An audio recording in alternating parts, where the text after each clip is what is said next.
Jsou data poklad nebo peklo? Podcast, který inspiruje, který radí a který prostě musíte poslouchat, pokud to s digitalizací myslíte vážně, přináší Adastra. Znamená digitalizace bankovnictví to, že nás banky budou spamovat nabídkami od rána do večera? Že o nás ví úplně všechno? Nebo je to nakonec celé jinak? O tom si dnes budu povídat s Vandou Gomolčákovou, která je product ownerem a zároveň data scientist v Komerční bance. Dobrý den. Dobrý den, děkuji za pozvání. Dříve znal bankéř klienta osobně, nyní nám práci poradců pomalu ale jistě nahrazují data, zákazníci už nemusí chodit do banky, komunikace s nimi může probíhat v pohodě na dálku. V čem vy v současné době vidíte největší výzvu pro digitalizaci bank? Jsou to procesy, nebo legislativa, nebo hlavy zákazníků? Keďže teda pracujem v oblasti tých dát, tak začnem rovno tou oblasťou. U nás práve v našom týme, ktorý voláme teda Advanced Data Analytics, alebo teda už po novom SQOT Data Analytics, práve pripravujeme alebo spracovávame klientské data práve hlavne za účelom, aby sme tým bankovým poradcom, alebo teda k tomu sa potom dostanem aj prostredníctvom iných kanálov, napomohli tej komunikácii bankového poradcu s klientom. Bankovému poradcovi tým pádom dávame do ruky väčšiu a hlbšiu znalosť klienta, ktorú môže využiť v rozhovore klientom pri plánovaní jeho finančných potrieb alebo pri zisťovaní vlastne, čo ten klient môže využiť a ako si vylepšiť svoju finančnú situáciu alebo ju udržať nejakú stabilnú. Digitalizace bank bývá často spojována s marketingem. Důsledkem byla dřív detailnější segmentace, nyní se dostáváme až do bodu Segments of One. Jak to přesně funguje? U nás v týme napríklad vyvíjame rôzne big data aplikácie, ako sa tomu dneska hovorí, ktoré medzi nimi napríklad aplikácia, ktorú nazývame Miclus, ako skrátka pre microclustering.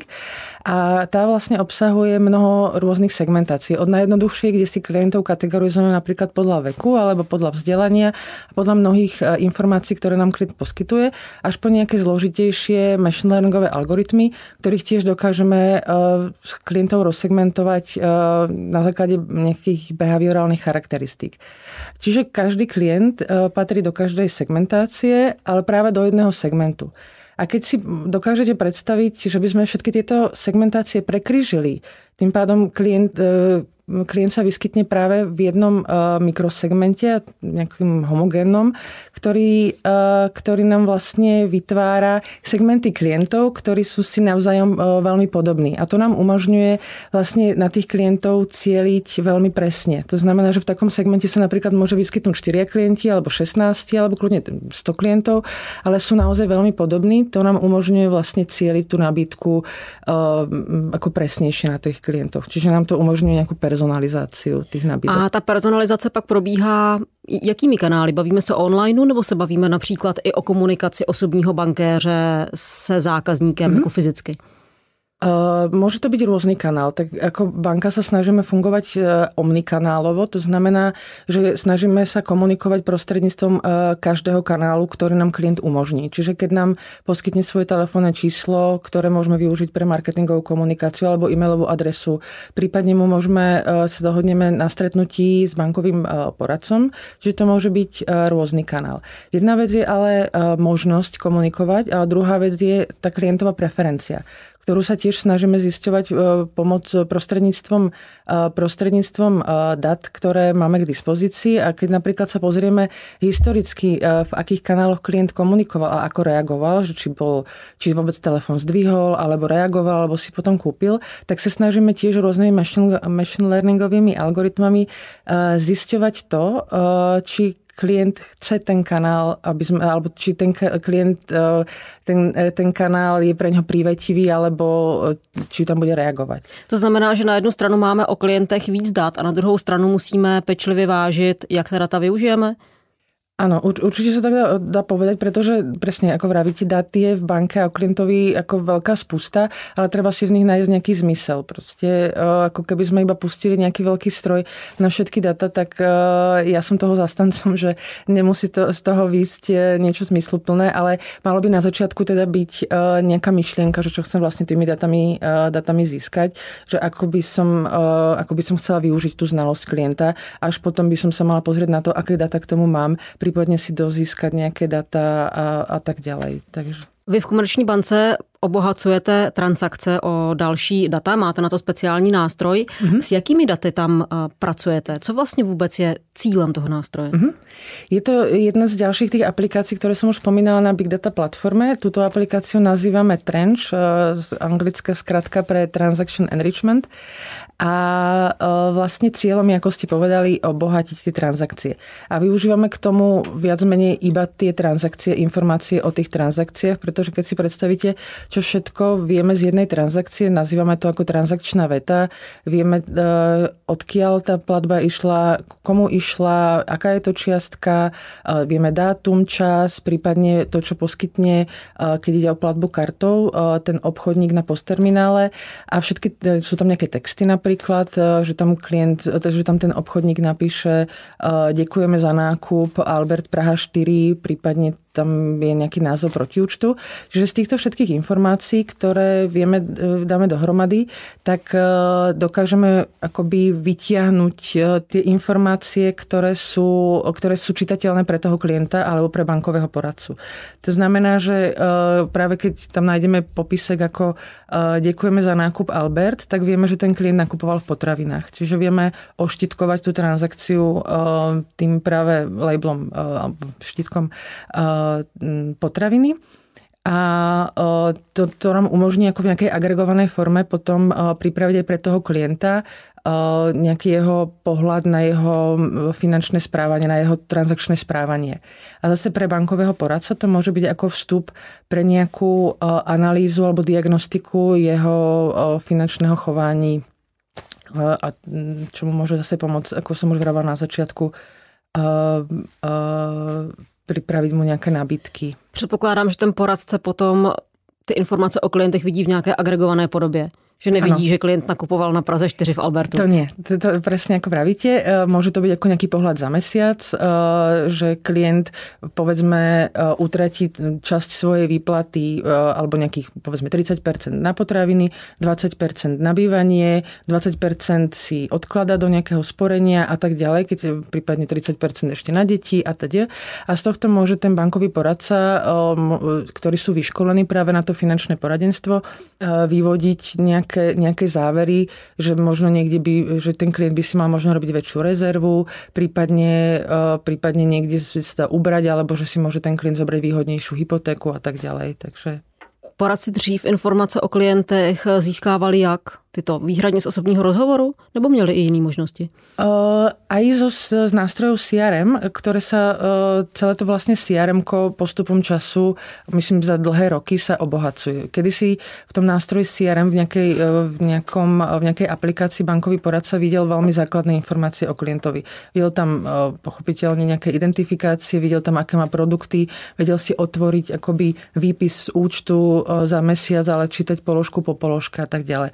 A čím ďalej, tým viacej sa tie CRM aplikácie obohacujú práve aj týmito datovými vstupmi, ktoré ale sa snažíme agregovať na takú úroveň, aby ten bankový poradca ako v priebehu sekúnd sa pozrel na obrazovku a hneď vedel zhodnotiť toho klienta. Čiže sú tam uvedené rôzne segmentácie toho klienta, prípadne informácie, že má deti alebo nemá deti, alebo v akej oblasti pracuje. No a toto finančné poradenstvo je vlastne ďalším krokom, ako sa približiť, ako dať bankovému poradcovi do ruky nejaký nástroj, prostredníctvom ktorého spozná toho klienta a vlastne umožní mu ten rozhovor viesť akoby viac k veci.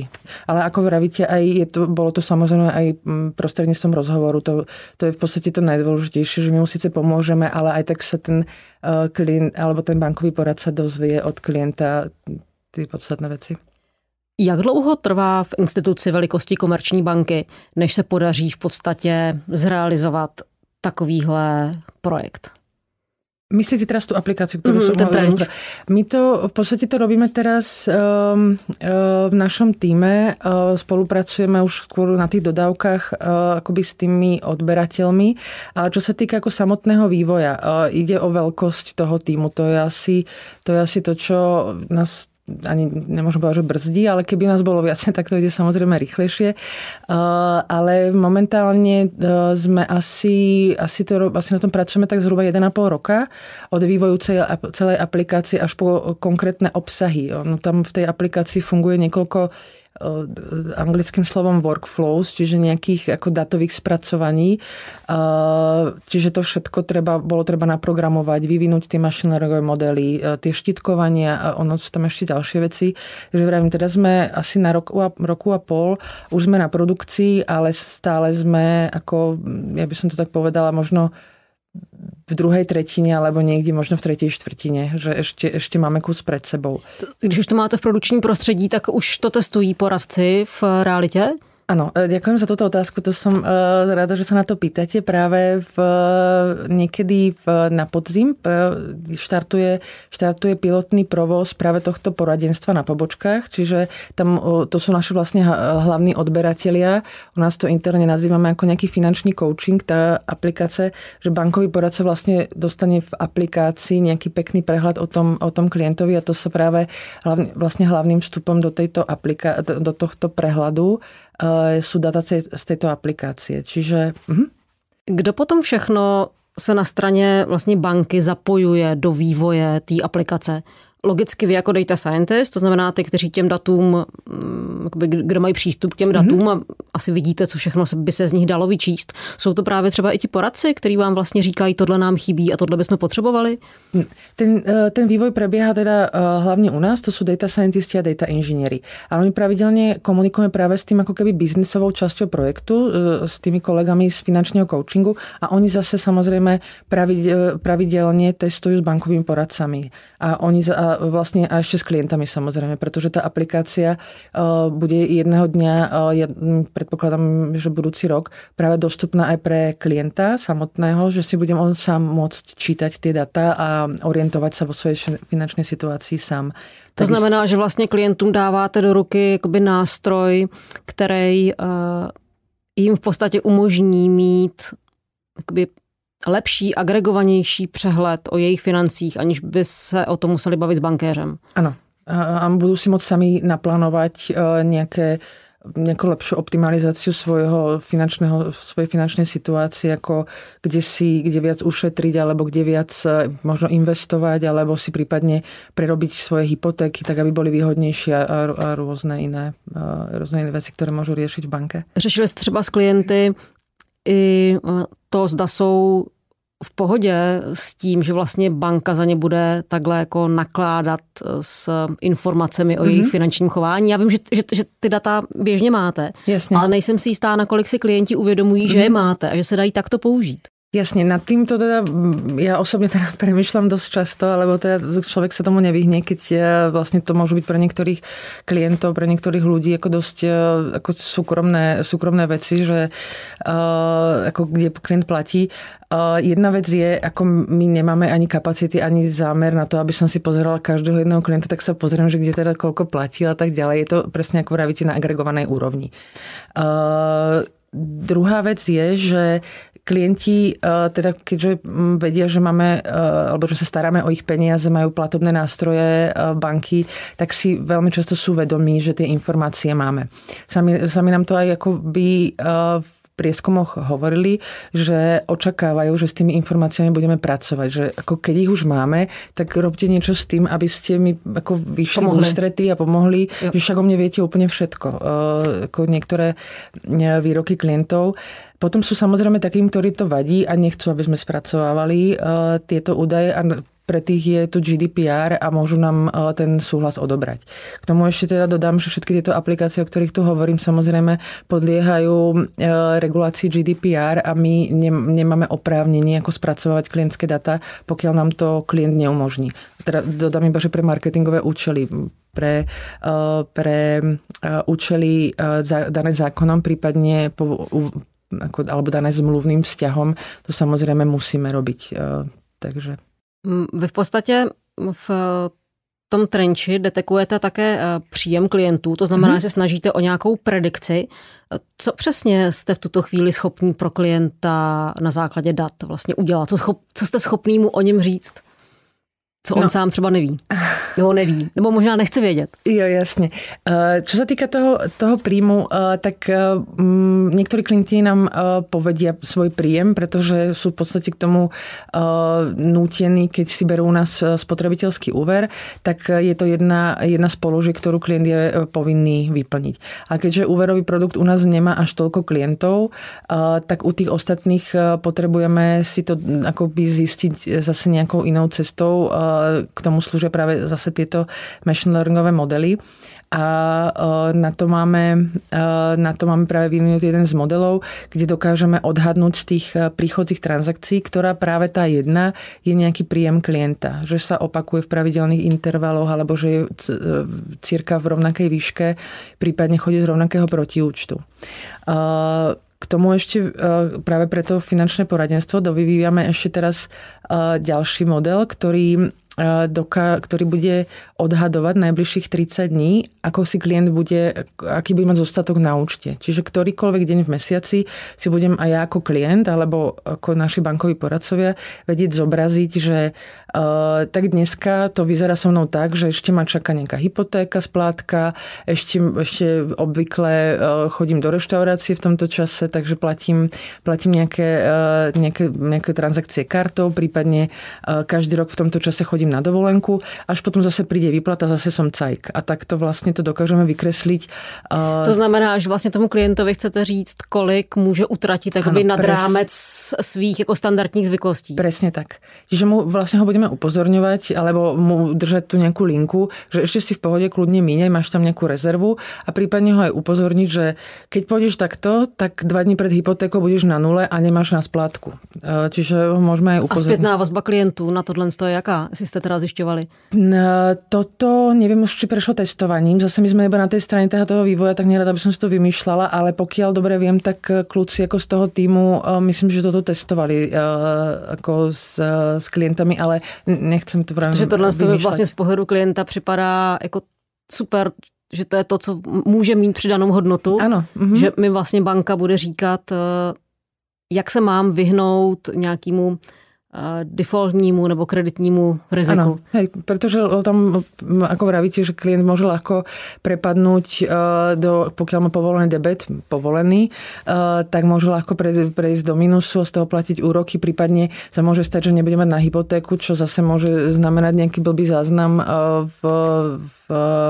v tých úverových registroch a tak ďalej. Takže aby si to dokázali představit lidi z biznesu, co vlastně k čemu potřebujeme machine learning nebo umělou inteligenci tady v těch modelech? Co je vlastně tou jejich úlohou?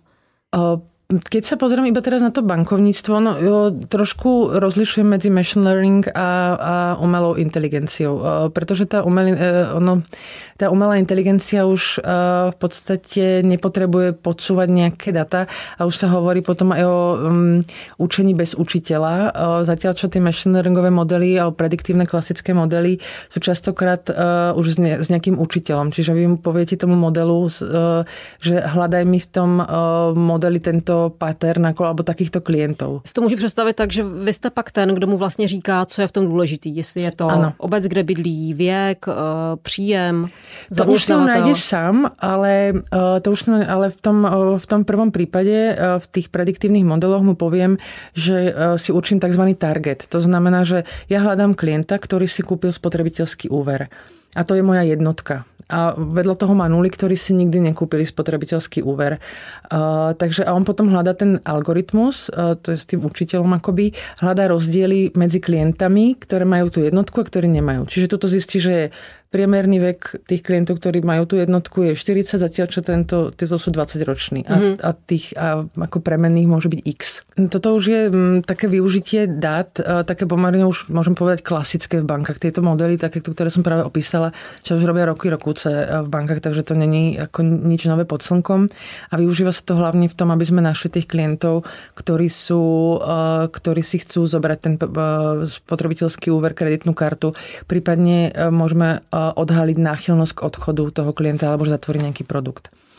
Potom, čo sa týka už tých iných modelov, ako nejaké čo už môžeme nazvať tú umelú inteligenciu, tak tam už sa robia iné aplikácie, napríklad rôzne chatboty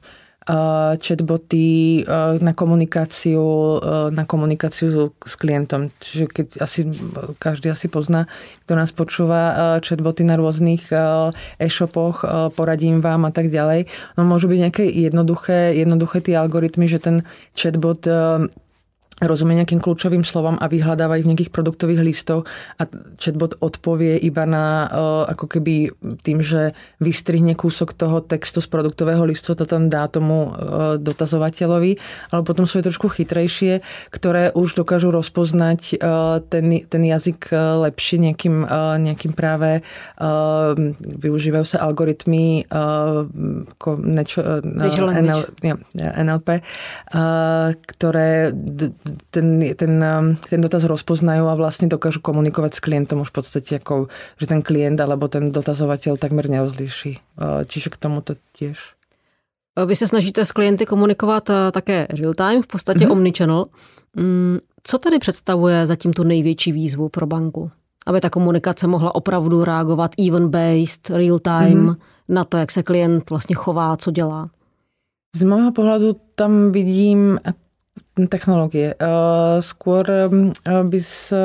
keďže som v tej datovej oblasti, tak častokrát tiež vidím alebo čelíme s celým tímom tomu, že nie vždycky sa chovajú tie platformy alebo tie aplikácie tak, ako by sme práve potrebovali. Čiže niekedy toto je ako taká bolesť tých data scientistov alebo inžinierov, ktorí vlastne denne pracujú s tými datami, takže to, čo ešte musíme na tom zapracovať lepšie, sú práve tá stabilita technológií ako z tých datových. To znamená, aby to bylo schopný načítat víc dat rychleji, aby to bylo stabilnější, aby to z té obrovské balasti dat vytáhlo jenom ty relevantní. Áno, aj, a aby sa nestávali nejaké výpadky, pretože keď klient očakáva, a už ho naučíme toho klienta napríklad, že mu budem štítkovať jeho transakcie v reálnom čase a potom sa mi to nepodarí o pol roka, ako že bude mať 3 dní prázdno, tak ten klient z toho nebude úplne rád. Takže my musíme zabezpečiť, keď už klienta naučíme na nejaký štandard,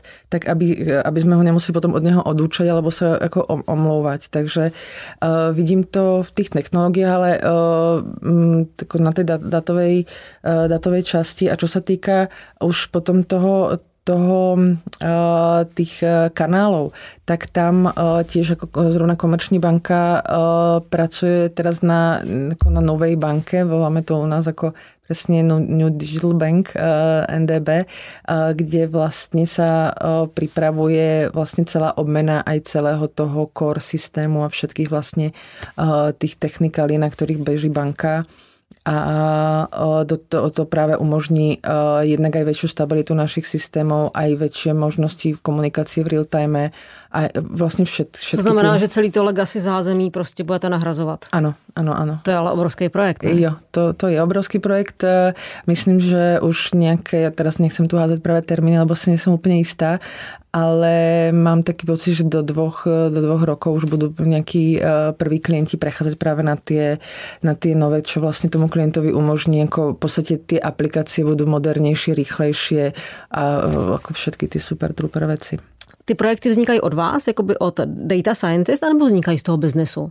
Jak vlastně se to dostane do projektu, do produkce? Jasne.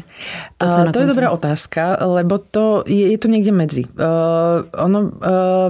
Tak úplne ideálne by to asi bolo tak, keby chodil biznis za data scientistami, že my potrebujeme toto a potrebujeme klientov viacej, povedzme, dostať do tohto kanálu, skúste nám nájsť tých klientov a tak ďalej. Ono sa to deje. Ale na druhej strane je potom tá priepasť medzi tým datovým svetom a tým biznisovým, že tí biznisáci sú experti v tej svojej oblasti, vedia možno lepšie pochopiť klienta ako tí datoví ľudia a tak ďalej, ale častokrát nemajú predstavu o tom, že čo v tých datách všetko je a čo sa dá s nimi robiť. Takže na to sme práve my, aby sme im tie veci ako prekladali, ukazovali a ich ako ťahali do toho sveta dát a vlastne za ním my z času na čas chodili a vlastne ich lákali na to, čo všetko sa dá spraviť. Takže je to niekde medzi. Když vznikne nápad na, dejme tomu, další využití dat, jak dlouho potom trvá vlastně, než se to dostane ke klientům? Bavíme se o měsících nebo spíš o letech? Záleží od podľa toho, o čo ide, ale sú to skôr ako dlhšie mesiace, by som to tak odhadla. Záleží na tom, ako dobre, pretože keď je nápad, tak ho treba ešte jednak aj po tej biznisovej stránke ešte rozpracovať. Častokrát sa to testuje s klientami aj na nejaké akoby nákresy alebo texty, prípadne tie aplikácie, keď sa vyvíjajú pre klientov aj tie kolegovia, ktorí robia mobilnú banku, tak by o tom mohli rozprávať lepšie ako ja, že u nás sa úplne všetko testuje. Sú tam UX špecialisti, ktorí všetko krásne pekne nakreslia, aj keď sú to niekedy na začiatku nefunkčné prototypy, potom funkčné prototypy, klienti si všetko vyskúšajú, pomačkajú, čo im vyhovuje a čo nevyhovuje.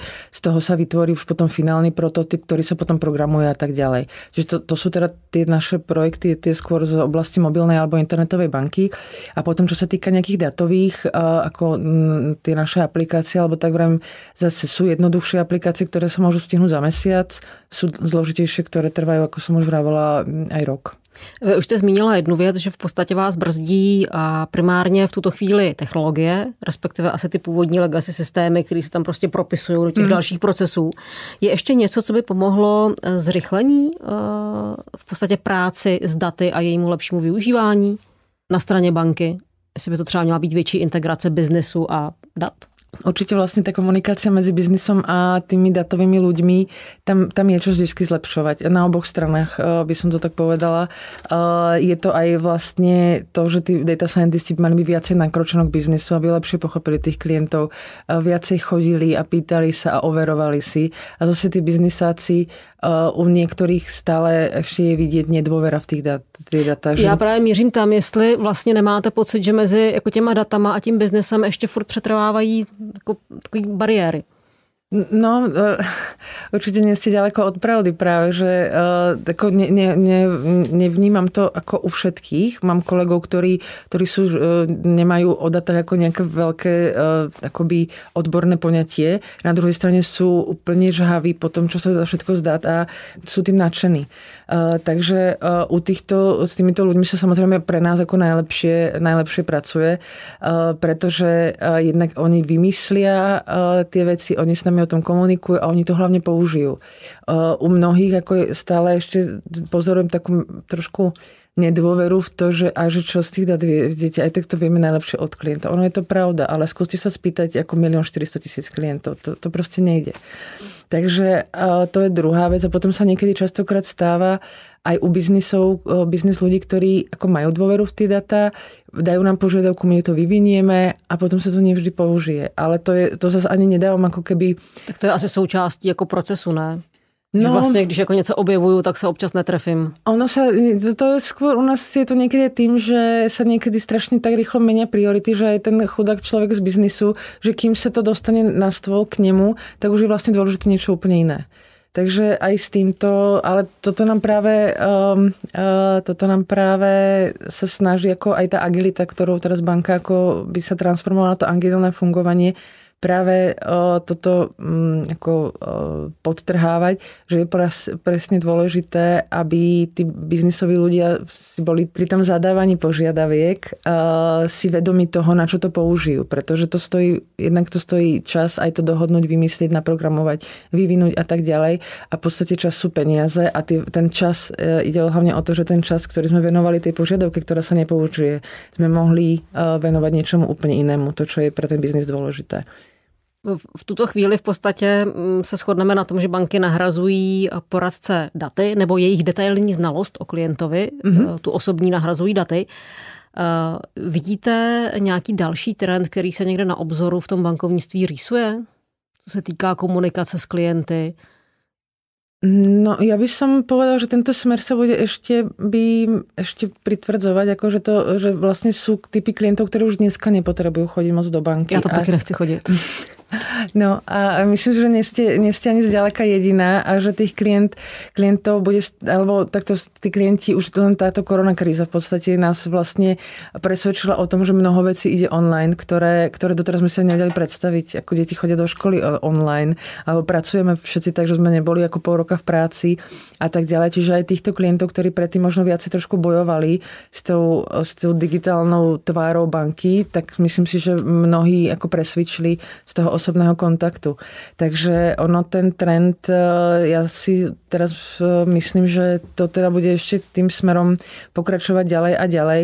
Samozrejme, jednak sú klienti, ktorí nikdy nebudú chcieť asi digitálne bankovať a stále budú mať potrebu osobného kontaktu a to sú hlavne teda asi tí starší dneska, ale nie len. Máme práve prieskumy, ktoré už sú tiež trošku staršieho data, asi spred 2 rokov, kde aj mladí ľudia do 30 sa vyjadrovali v tom smere, že keď si majú zriadiť účet, tak kľudne cez internet banku alebo cez nejakú platformu. Ale keď sa chcú izbaviť o hypotéke alebo o úveri spotrebiteľskom, tak oni chcú ísť do tej banky, chcú sa pobaviť o tom, čo to znamená, ako to budú splácať, aké podmienky. A proste je to pre nich tak veľký krok, že to nechcú spraviť online. Takže asi to bude aj o tom, že pre typy klientov bude stále otvorená aj jedna, aj druhá cesta pre určité typy klientov, ale bude to aj o tom pre určité typy udalostí. Niečo si vyriešite ľahko online a na niečo budete chcieť ísť k tomu poradcovi. Říká Vanda Gomolčáková, která je product owner a zároveň data scientist v Komerční bance. Díky, že jste přišla povídat si o datech v bankovnictví. Někdy na viděnou. Ja ešte raz ďakujem za pozvanie a dovidenia. Sledujte web adastra.digital, LinkedIn, Facebook, odebírejte newsletter a taky tento podcast ve Spotify, Apple podcastech nebo na Google.